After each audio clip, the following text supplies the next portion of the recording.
X minus four তার whole square plus X minus two Y তার whole square equal to zero হলে X এবং Y এর মান কত?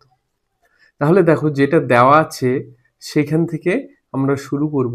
আর আমরা জানি যে বর্গের সমষ্টি যদি শূন্য হয় তাহলে তারা আলাদা আলাদা ভাবেও শূন্য হয়।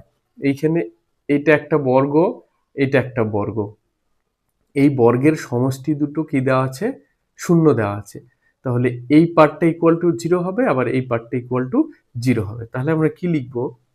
এক্স মাইনাস ফোর তার whole square equal to zero, বা X minus four equal to স্কোয়ারটা এই পাশে আসলে রুট ওভার জিরো মানে জিরোই হবে, বা এক্স ইকুয়াল টু কত? ফোর বেরোলো। আবার এটাও বর্গ, তাহলে এটা ইকুয়াল টু জিরো হবে।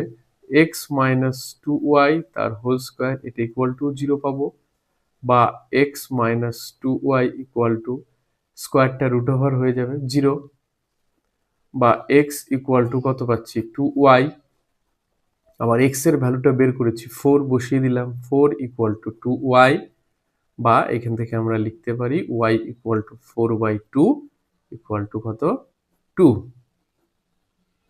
তাহলে এক্স ইকুয়াল টু ফোর বেরোলো আর ওয়াই ইকুয়াল টু টু বেরোলো।